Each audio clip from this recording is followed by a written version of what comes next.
Hello दोस्तों, welcome to Siddhi Punjab. Punjab related current affairs ਦੀ ਇਸ ਡਿਸਕਸ਼ਨ 'ਚ ਤੁਹਾਡਾ ਬਹੁਤ-ਬਹੁਤ ਸਵਾਗਤ ਹੈ। And today we are going to discuss the current affairs related to 11th to 19th April। ठीक है, मंडे ਨੂੰ ਵੀਡੀਓ ਪੋਸਟ ਨਹੀਂ ਹੋ ਪਾਈ ਸੀ because of some technical issues. So today we are going to discuss everything related to the current affairs from past Saturday till today, right?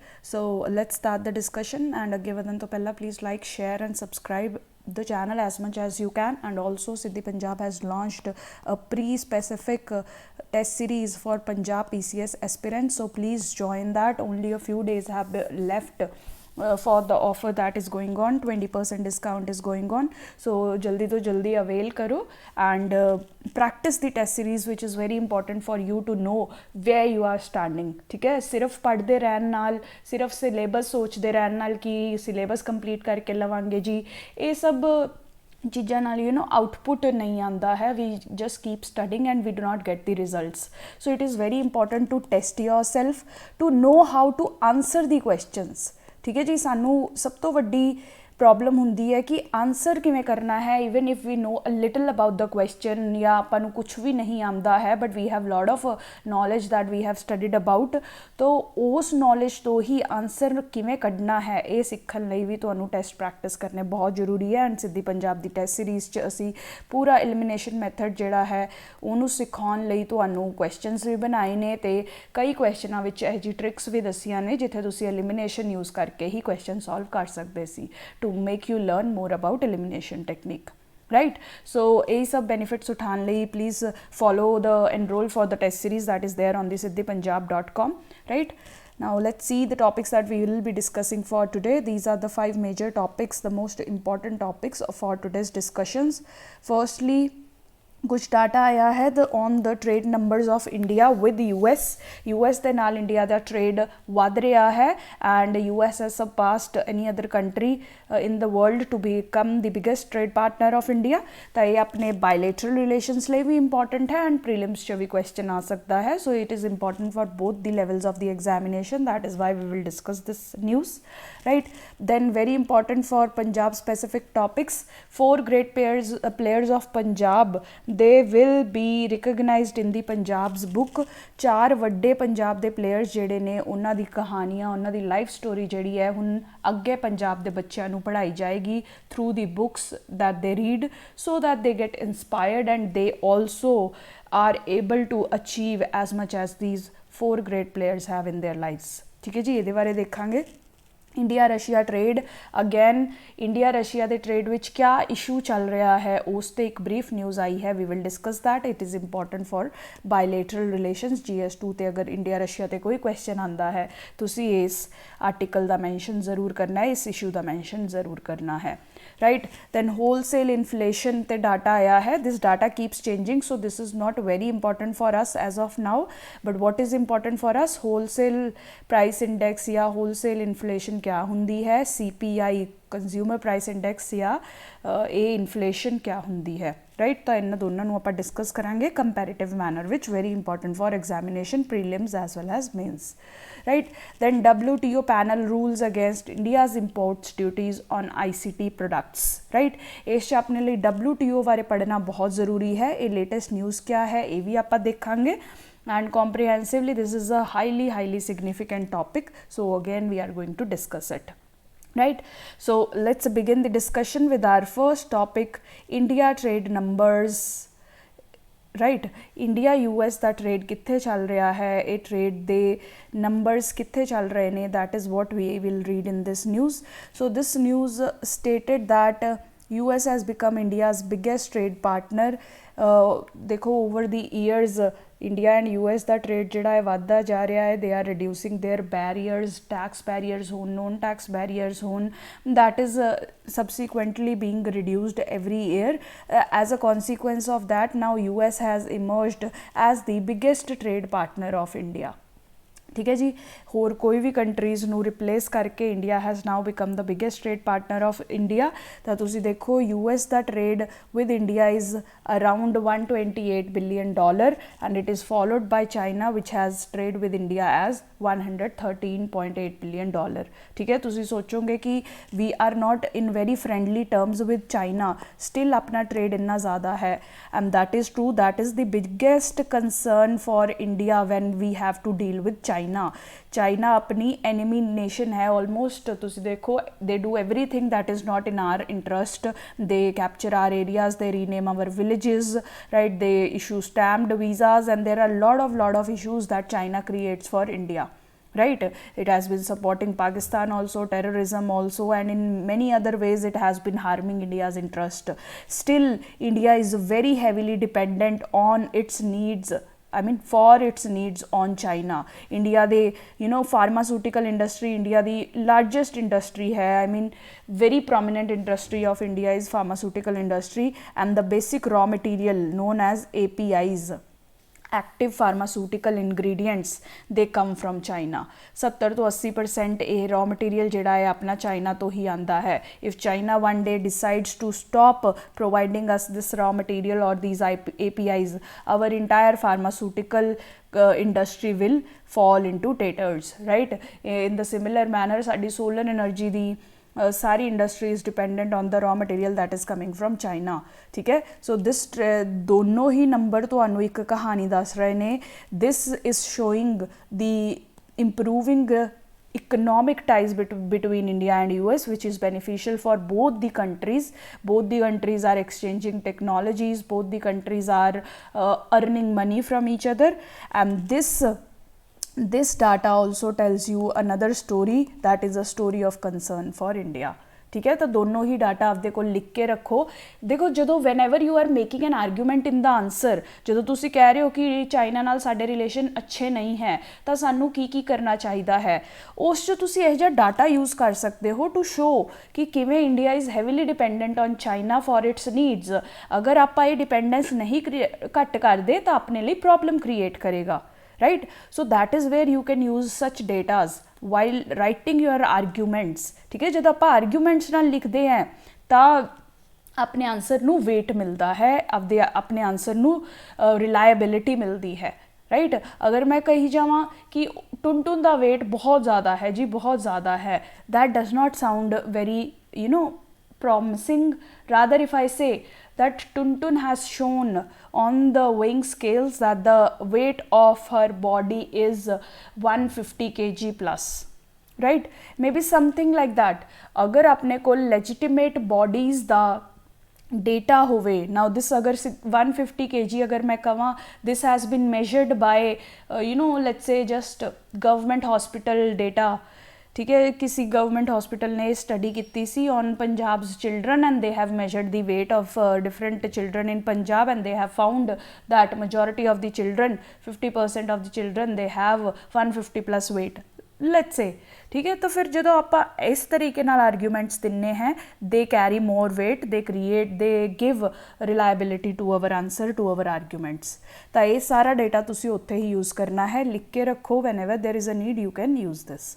ठीक है, हुण इंडिया US का ट्रेड क्यों वध रहा है, क्योंकि the major sectors that they deal with, जिवें कि फार्मासूटिकल्स, इंडिया तो बहुत दवाइयाँ जांदियां US ते वो इनक्रीज़ हो रही हैं, James, jewellery, engineering products, petroleum products, ये सब जिहड़े असी एक्सचेंज करते रहने, एक्सपोर्ट करते हैं इंडिया तो US तक, ये सब का ट्रेड जिहड़ा है वध रहा है, and that is why the trade between the two countries have grown, right?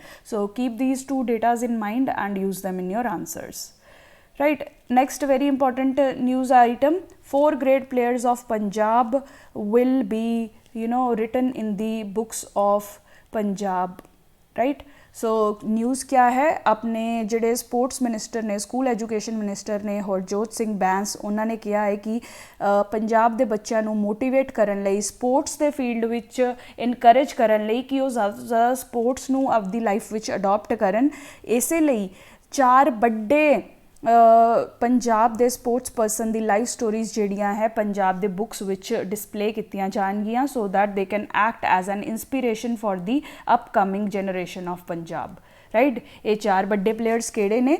Balbir Singh senior जी, उस तो बाद मिल्खा सिंह, उस तो बाद गुरबचन सिंह रंधावा एंड कौर सिंह, राइट। हुण इन्हां दी डिटेल्ड लाइफ स्टोरी अपने लिए इंपॉर्टेंट है because it is in news, questions can be asked from anywhere in about these 4 personalities. तो आप वेरी डिटेल विच ये चारों पर्सनैलिटीज़ नूं डिस्कस करांगे, but in the Punjab exclusive video that will be launched on 22 April Saturday नूं जिहड़ी अपनी Punjab exclusive दी series चल रही है, जिवें मैं तुहानूं पिछले वीक फतेह दिवस कराया, वेरी इंपॉर्टेंट पंजाब परसपैक्टिव तो, right.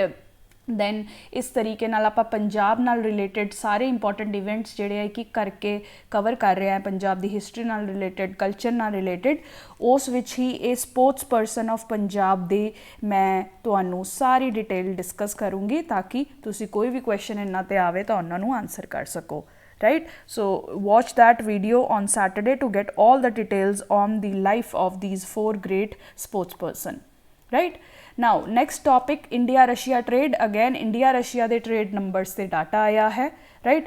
So the data is saying कि साडा trade जिहड़ा bilateral trade है that has reached $45 billion, गोल जद की सीगा कि $30 billion पहुंचाना है trade by 2025, but we have already passed that limit and we have reached $45 billion, which is a very good development for the bilateral ties. But this is good from Russia's perspective, but India is concerned with this development because the trade that is growing between the two countries is imbalanced. ठीक है जी, असी $45 billion ते पहुँच तो गए हैं bilateral trade दी terms च, बट ट्रेड इम्बैलेंस बहुत है। That means Russia is selling lot of products to India, mainly the defence items, right? Russia is able to sell lot of products to India, but India is not able to match the exports level of exports that Russia is doing to India. And why is that happening? Why is India not able to sell the similar number of or amount of items? Because there are lot of trade impediments or trade constraints या बहुत सारी जी issues ने Russia दी side ते that is preventing India to easily trade with Russia. ठीक है जी, वो issues क्या ने? देखो multiple issues are there. Russia जिहड़ा है ओपनली आपदी मार्केट जिहड़ा है सानू एक्सैस लई नहीं दे रहा है। देर आर ट्रेड और नॉन ट्रेड बैरीयर्स, नॉन टैरिफ बैरीयर्स बहुत इंपॉर्टेंट इशू है जद भी इंडिया नाल ट्रेड की गल करते हो। बाहरली कंट्रीज़ तुसी कोई भी देख लो, यूरोप देख लो, चाइना देख लो, US देख लो, everywhere now Russia also we face the issue of non tariff barriers. Non tariff barriers का क्या मतलब है? देखो WTO तुसी बहुत डिटेल विच पढ़ना है, there you will get to know about these topics. मैं इत्थे ब्रीफली दस दिनी है। जिमें टैरिफ का मतलब है टैक्स, ठीक है। जदों दो कंट्रीज़ ट्रेड कर रही हैं, let's say country A country B, there can be 2 types of restrictions that they can impose on the trade. First is tax barriers, जिन्हों आप टैरिफ भी कहने हैं, टैरिफ बैरियर्स या टैक्स बैरियर्स। दूसरा है नॉन टैक्स बैरियर्स या non tariff barriers, ठीक है जी। टैक्स बैरियर का मतलब क्या है? हुण समझ लो रशिया इंडिया तो कुछ इंपोर्ट कर रहा है तो it will impose huge custom duty, बहुत सारा टैक्स लगा देंगे कि इंडिया के प्रोडक्ट्स जिहड़े है रशिया की मार्केट विच अनकॉम्पिटिटिव हो जाएंगे। रशिया के खुद के लोग मे बी 100 रुपए च बेच रहे हैं, खुद के सैलर्स 100 रुपए च बेच रहे हैं, बट इंडिया की कस्टम ड्यूटी लगन तो बाद लेट्स से 200 रुपए की वो सेम चीज़ इंडिया की चीज़ रशिया विच बिक रही है। जिवें तुसीं अपने ही देख लो, बहुत सारे इंपोर्टेड गुड्स आते हैं, alcohol is there, biscuits are there, lot of imported products we get and they are very expensive. क्यों? क्योंकि उन्हां ते टैरिफ लगे होंदे है, हैवी टैरिफ बैरियर्स जिहड़े लगे होंदे है, right. That is tariff barriers. Non tariff barriers क्या होंदे है? टैक्स तो देखो आप नहीं लगा सकते, specially under WTO it has been pushing all the countries to reduce these tax barriers ताकि ग्लोबल ट्रेड जिहड़ा है ज़्यादा तो ज़्यादा बढ़े, ठीक है। तो कंट्रीज़ क्या करती है? नॉन टैक्स बैरियर्स नू यूज़ करती हैं दूसरे कंट्रीज़ तो इंपोर्ट्स रोकण लई। नाउ ये नॉन टैक्स बैरियर्स किवें हो सकते हैं? क्वालिटी कंट्रोल बैरियर्स, जिमें कि ये कंट्रीज़ क्या करती हैं, कहती हैं कि इंडिया तो जोड़े प्रोडक्ट्स आ रहे हैं उन्होंने जो पेस्टिसाइड ज़्यादा है, फर्टिलाइजर ज़्यादा यूज़ किए हुए हैं, which is not healthy for our population, which is not as per the food standards of our population.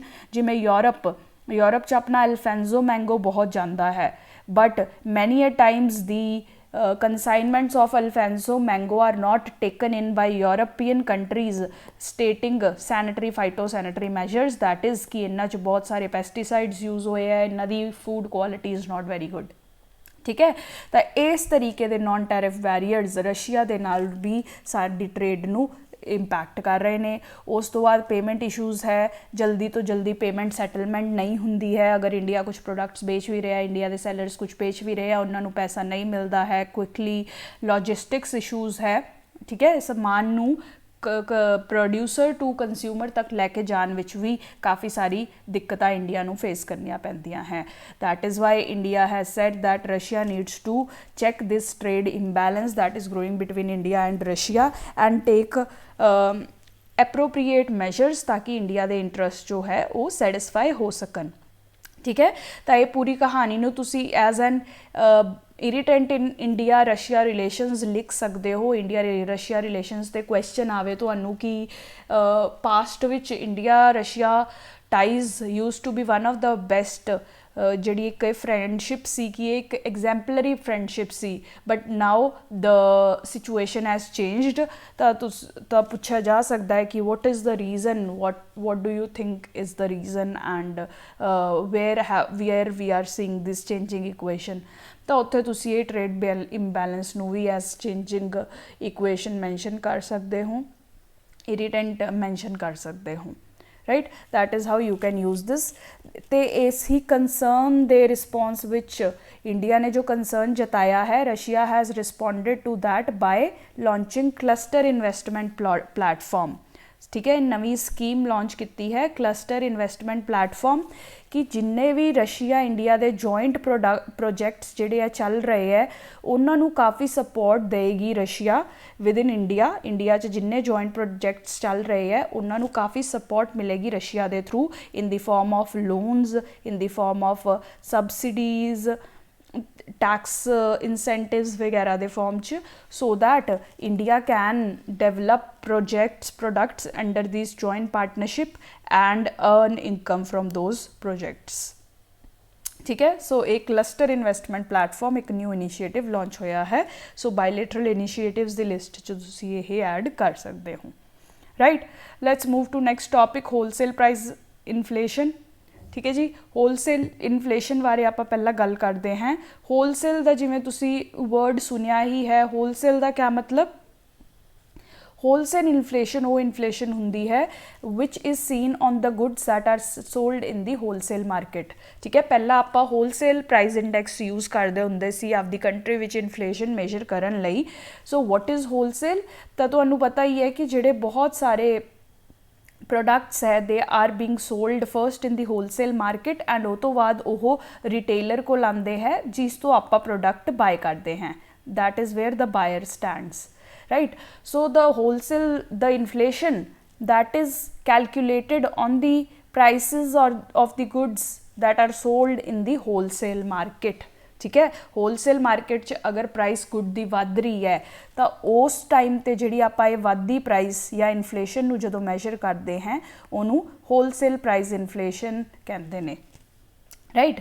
That is what is wholesale price inflation. Goods, ठीक है, rising price of goods sold in the wholesale market, that is what will give us wholesale price inflation. यह office of economic adviser द्वारा launch किया जाता है हर साल या तुम कह सकते हो हर क्वार्टर।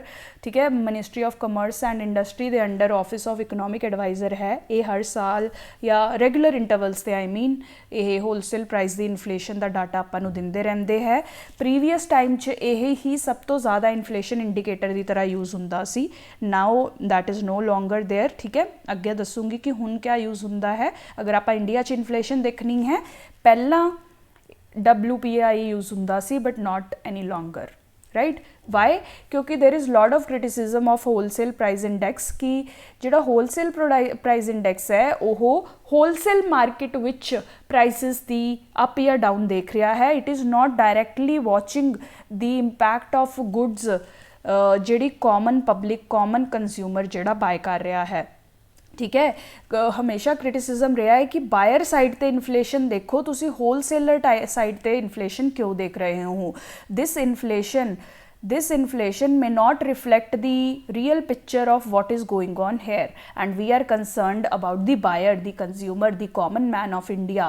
इन्ना ते क्या impact हो रहा है वो अपनी ड्यूटी है, and that is why there has always been a criticism कि एनू inflation दा base या indicator नहीं लिता जाना चाहिए, rather the inflation that is happening on the consumer side, the buyer side, that should be seen and controlled to manage inflation in the country. ठीक है, that is Y हुण WTO नू as an indicator नहीं लिता जाता, rather consumer price index एक नया बनाया गया है that is checking the inflation on the consumer side, जितों जो आप डायरैक्टली गुड्स जिस प्राइस से बाय कर रहे हैं वो प्राइस च अगर अप डाउन होंदा है that is what is known as consumer price index. ठीक है, the price changes from the perspective of a retail buyer. जो आप दुकान पर जा रहे हैं, जिमें देखो दुध का प्राइस हर रोज़ बढ़ रहा है, पहला 20 रुपये होंदा सी, 22 रुपये पहुँच गया, then 23, then 24, that is what is retail inflation, या तुसीं कह सकते हो कंज्यूमर ते डायरैक्टली जो इंपैक्ट हो रहा है that is what is consumer price inflation. ठीक है, that is what now India uses as the inflation indicator, चाहे अपनी मॉनेटरी पॉलिसी कमेटी होवे चाहे RBI होवे, दोनों ने ही CPI नू, कंज्यूमर प्राइस इंडैक्स नू या कंज्यूमर साइड इन्फ्लेशन नू यूज़ करना शुरू कर दिता है to manage inflation in the country. This is the most suitable way, right. तो जोड़ा ये इंडैक्स है ये नैशनल स्टैटिस्टिकल ऑर्गेनाइजेशन द्वारा प्रजेंट किया जाता है। ठीक है, ये डिफरेंसिस याद रखने हैं, ये क्वेश्चन बनेगा। ये ऑफिस ऑफ इकनॉमिक एडवाइजर द्वारा, यह नैशनल स्टैटिस्टिकल ऑर्गेनाइजेशन द्वारा। Now this is used as the inflation indicator, not WPI। ਇਹਦਾ बेस ईयर जितों आप इन्फ्लेशन कैलकुलेट करते हैं कि किस टाइम तो किस टाइम तक कितनी प्राइस वधी, वो कैलकुलेट करने लिए ਇਹਦਾ बेस ईयर है 2011-12 एंड ਇਹਦਾ ईयर है 2012-13, right. So these are the basic differences. आ 4 पॉइंट्स तुसी याद रखने ही रखने हैं, इस ते ही क्वेश्चनस बनेंगे, राइट। कल्ले CPI ते आ जाए ता भी तुहानू सारे 4 पॉइंट्स कम आएंगे, कल्ला WTO ते आ जाए ता भी 4 पॉइंट्स कम आएंगे, एंड अगर कंबाइंड कंपैरिजन बेसिस क्वेश्चन आ गया तद भी ये चारों पॉइंट्स कम आएंगे, right. So make just this difference वाला chart and use that in your answers. बहुत ही use that to answer the questions of prelims. It will be quite useful for you, right? Now let's discuss the last topic.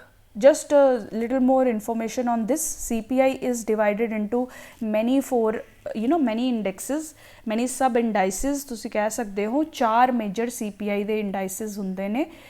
Industrial workers, यानी कि industrial worker ते inflation दी side ते क्या impact पै रहा है वो देखने लई, एग्रीकल्चरल लेबर साइड ते क्या इन्फ्लेशन का इंपैक्ट है, रूरल लेबर ते वो तो बाद नॉर्मल लोकां लई रूरल अर्बन या कंबाइंड इंडाइसिस जिहड़े बनते हैं अदर पॉपूलेशन लई। ठीक है, मतलब कंज्यूमर दियां टाइप्स बनातियां आपां, इंडस्ट्रीयल वर्कर हो सकते हैं, एग्रीकल्चरल लेबर हो सकती है, रूरल लेबर हो सकती है, या अदर टाइप ऑफ पॉपूलेशन। उन्ना कंज्यूमर्स ते क्या इंपैक्ट CPI का पै रहा है अड इंडेक्स के थ्रू देखा जाता है। ठीक है, जिहड़ी लेबर नाल रिलेटेड इंडाइसिस है यह लेबर ब्यूरो द्वारा लॉन्च किए जाते हैं। जिहड़े आपा लोग हैं, जिहड़े नॉर्मल कंज्यूमर्स ने, उन्हां दी साइड ते इन्फ्लेशन देखने लई NSO जिहड़ा कि ministry of statistics and programme implementation के अंडर है, ओहो ये इंडैक्स बनाता है, राइट। ये इन्फॉर्मेशन भी याद रखनी है, काफ़ी इंपॉर्टेंट है, right. These are the major data points that you should remember. इन्ना ते क्वेश्चन बन सकता है, राइट। ये लेबर ब्यूरो वाला पॉइंट भी काफ़ी इंपॉर्टेंट है, याद रखो। ये 4 जड़े है 3 जड़े है लेबर नाल रिलेटेड इन्फ्लेशन लेबर साइड ते देख रहे हैं, तो ये लेबर ब्यूरो अपना बनाता है, right. Right these points and learn them, this you can use in answering prelims questions. ठीक है जी, WTO ते डाटा आया है। So what is the news. WTO दे विच देखो इंडिया के अगेंस्ट केस फाइल किया है कि इंडिया जिहड़ा इंपोर्ट ड्यूटीज़ काफ़ी ज़्यादा ला रहा है कुछ technology side, information technology side products ते। ठीक है, तो WTO का जिहड़ा डिस्प्यूट पैनल है वो ये केस जिहड़ा सुन रहा है, एंड उन्हें यह कहा है दैट इंडिया ने गलत ड्यूटीज़ लगाई हैं जिहड़ियां कि not allowed under the WTO rules. ठीक है। Although new Delhi is challenging this ruling of the dispute panel, appellate body ਵਿੱਚ ਜਾਏਗਾ ਜਿੱਥੇ again India will challenge the decision of WTO dispute channel, ਤੇ ਆਪਾਂ ਫਿਰ ਦੇਖਾਂਗੇ ਕਿ ਕਿਆ ਬਣਦਾ ਹੈ। But for now what is important for us, the basics of WTO ਜਿਹਤੇ questions ਆਉਂਦੇ ਹੀ ਹੈ ਐਂਡ ਹਾਈਲੀ ਪੋਸੀਬਲ ਹੈ, ਰਾਈਟ। ਹੁਣ WTO ਹੈ ਕਿਆ, ਪਹਿਲਾਂ ਥੋੜੀ ਹਿਸਟਰੀ ਦੇਖ ਲਈਏ ਕਿ WTO ਕਿਵੇਂ ਬਣਿਆ and what is it all about, ਠੀਕ ਹੈ ਜੀ। ਤਾਂ ਆਪਾਂ ਸਭ ਨੂੰ ਪਤਾ ਹੈ ਕਿ ਵਰਲਡ ਵਾਰ 2 ਜਿਹੜੀ ਹੈ ਕਾਫੀ ਇੰਪੋਰਟੈਂਟ ਇਵੈਂਟ ਸੀ and this World War II ended in 1945, right।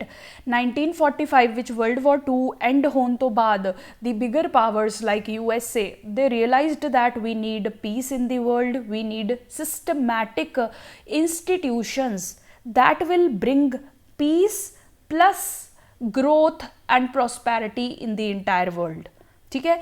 इसे ਲਈ these bigger countries they started establishing new agencies or international organizations that will work for peace plus economic growth in the entire world, and that is what led to development of several important institutions in the world। Peace ਲਈ we have seen UN came up in the picture, right। economic growth ਲਈ Bretton Woods twins came into picture। Bretton Wood twins क्या है, comment section च तुसी दसोगे किहड़े institutions are known as Bretton Wood twins. Very important 2 banks focused on reconstruction of the world, they came into picture, and GATT agreement was also signed to boost world trade, global trade, ठीक है। तो सब तो पहला agreement global trade ते सीगा GATT, journal agreement on trade and tariffs, ठीक है। सो दिस GATT अग्रीमेंट उदों बर्थ होया सी, तुसी कह सकते हो 1947 विच GATT अग्रीमेंट जिहड़ा है साइन होया सी to boost world trade, right. Now GATT agreement दे under different meetings and rounds हुंदियां रहिंदियां सी, जिहदे अंडर डिस्कस किया जाता सी कि वर्ल्ड ट्रेड नूं किवें अगे लैके जा सकते हैं and how can the barriers be lowered और रिमूवड। तां इसलिए one such round that happened under GATT agreement was Uruguay round, ठीक है। एक उरुग्वे राउंड होया एंड उस विच ये डिसाइड किया गया that we will establish a dedicated institution name WTO to focus on promotion of global trade, ठीक है। पूरे दुनिया विच फ्री ट्रेड नूं प्रमोट करन लई WTO की स्थापना 1995 विच हुई, right. This you have to remember with the Marrakesh agreement. Marrakesh agreement एक नवा साइन किया गया for all the member countries who wanted to be part of WTO, ठीक है। So now WTO is acting as an institution which is controlling, managing, dealing with all the trade that is going around in the world, ठीक है। सो ਆਪਾਂ ਨੂੰ WTO ਦੇ rules follow करने पैंदे है because we are also signatory to the Marrakesh agreement, ठीक है जी। तो कुछ फैक्चुअल इन्फॉर्मेशन इंपॉर्टेंट है जिते क्वेश्चन आते हैं। ये हैडकुआटर्स कितने ने, Geneva which is in Switzerland, right. You have to remember this. 1995 विच बनया सी। उरुग्वे राउंड नैगोशिएशंस तो बाद जिहड़ा है WTO पिक्चर च आया सी। Currently it is having 164 around members which constitute around 98% of the population, ठीक है जी। ये बजट चेंज होंदा रहिंदा है, you do not need to remember it much, just brief idea ले लो कितना है, right. This is not required. Functions very important क्योंकि मेन्स च भी WTO ते क्वेश्चन आ सकता है, वेरी हाईली पॉसिबल है WTO ते क्वेश्चन आवे तो तुहानूं ये बेसिक इन्फॉर्मेशन होनी चाहिए है टू राइट आंसरस। ये काफ़ी इंपॉर्टेंट फंक्शनस ने। ओबवियसली वर्ल्ड ट्रेड नूं प्रमोट करना सब तो बड़ा फंक्शन है। उस तो बाद जिन्ने भी ट्रेड अग्रीमेंट्स है, ग्लोबल ट्रेड अग्रीमेंट्स है, उन्होंने इंप्लीमेंट करना, एडमिनिस्टर करना ये ड्यूटी है। ट्रेड नैगोशिएशंस जो ग्लोबल लैवल पर होंदियां रहिंदियां ने, जो भी इशूज़ आएंगे ग्लोबल ट्रेड नाल रिलेटेड उन्होंने सॉर्ट आउट करना। अगर कोई डिस्प्यूट आ रही है, जिमें हुण इंडिया नाल ना खुश ने कई कंट्रीज़ कि इंडिया जिहड़ी है कस्टम ड्यूटी ज़्यादा ला रही है, तो वो सब डिस्प्यूट्स कित्थे सैटल होणगे, WTO विच। ट्रेड डिस्प्यूट्स नूं सैटल करना, राइट। हर कंट्री की ट्रेड पॉलिसी देखना कि कोई कंट्री जिहड़ी है ट्रेड रूल्स नूं वायलेट तो नहीं कर रही, जो ग्लोबल ट्रेड रूट्स है, that is also the function of WTO। Technical assistance provide करना डेवलपिंग कंट्रीज़ नूं कि किवें वो आपदा ट्रेड जिहड़ा है वधा सकदी है and how can they benefit from the trade that they are conducting with other countries. तो टैक्नीकल असिस्टेंस भी प्रोवाइड करेंगे एंड अदर इंटरनेशनल ऑर्गेनाइजेशंस नाल कोआर्डीनेट करके ट्रेड नूं बूस्ट करना। जिवें कि कोविड के टाइम ते ग्लोबल ट्रेड ते बहुत इंपैक्ट आया सी because everything was in lockdown and that at that that time WTO was coordinating with World Health Organization to know the picture about COVID कि किमें कोविड सिचुएशन ते चलते हुए वर्ल्ड ट्रेड नू वापस रिवाइव किया जा सकता है. That is also the function that is performed by WTO. ठीक है जी. ये सारे फंक्शनस जिहड़े लिस्ट जिहड़ी है याद करके रखो. ये 6 ਉਹਦੇ 6 ਤੁਹਾਨੂੰ याद होने चाहिए. आंसरस जो तुसी लिख के आओगे काफ़ी अच्छे मार्क्स मिलणगे. Right. So that is about WTO. Marrakesh agreement नाल ये जिहड़ा है एस्टैबलिश हो गया सी. ठीक है. 164 ये मैंबरस ने करंटली. राइट. सो देखो ये स्ट्रक्चर च 3 इंपॉर्टेंट बॉडीज़ है. Ministerial conference, general council and appellate body. ठीक है. एपलेट बॉडी जिमें तुसी नाम तो ही समझ सकते हो जिथे आप अपील्स करते हैं जिमें हुण इंडिया ने की है. If we are not happy with some decision of WTO council or we have any issue related to trade decisions that are being made at WTO, the country can go to the appellate body of WTO. ठीक है. ये details तुसी पढ़ लेना. मैं तुहानू ये PDF जिहड़ी है शेयर करूँगी. राइट. इस तरीके नाल हर 2 साल विच एक मिनिस्टीरियल कॉन्फ्रेंस हुंदी है जिथे समझ लो मिनिस्टर लैवल दे जिहड़े अपने मिनिस्टर्स है हर कंट्री दे बैठ के मिलते हैं and they discuss important issues and they might come out with some decisions on important matters. ठीक है. जिवें हुण कोविड होया सी तो उहदे बाद मिनिस्टीरियल कॉन्फ्रेंस होएगी and it will focus on how to revive trade in the world after the covid situation. ठीक है जी. उस तो बाद इंपॉर्टेंट बॉडी है जनरल काउंसिल जिहड़ी कि रेगुलर बेसिस ते मिलती रहती है and it keeps making important decisions on different trade related matters. ठीक है. तो जिहड़ी जनरल काउंसिल है यह 3 टाइप की हो सकती है. कदी ये जनरल काउंसिल की तरह मिलती है दैट मीनस जनरल जिहड़े इशूज़ है उन्हां ते डिस्कशन करनगे. कदी ये ट्रेड पॉलिसी रिव्यू की तरह मिलती है दैट मीनस हर कंट्री की ट्रेड पॉलिसी नूं ये रिव्यू करते हैं कि कोई भी कंट्री ट्रेड रूल्स नूं वायलेट तो नहीं कर रही. And third way that they can meet is as dispute settlement body. अगर 2 कंट्रीज़ विच कोई डिस्प्यूट चल रहा है related to their trade then this general council will act as the dispute settlement body. ठीक है. इत्थे ही हुणा करंट केस जिहड़ा फाइल किया गया सी इंडिया के अगेंस्ट. इन्हें इंडिया के अगेंस्ट तुसी कह सकते हो फैसला दिता है. That is why now India is reaching to appellate body. ठीक है. I hope you are understanding. ये तीनों स्ट्रक्चर्स याद रखो. इन्हां ते भी क्वेश्चन आ जाता है and also in the mains answers you have to write about these 3 bodies also. Structure of WTO करके छोटा जा तुसी अगर नहीं भी पूछा गया है, अगर पूछा गया है तो लिखना ही पएगा. अगर नहीं भी पूछा गया तो भी साइड पर बॉक्स बना के 3 बारे लिख के आ सकते हो लिटल बिट. ठीक है. That is why this is very important. IR दे विच क्वेश्चन पूछा जा सकता है GS2 विच it is an important international institution. ठीक है. एंड इकोनॉमी दे सेक्शन विच भी पूछा जा सकता है. Right. That is all about today's news. Very important for your examination perspective. Make notes and keep revising. Take the test series that Siddhi Punjab has launched and avail maximum benefits. Thank you so much for watching.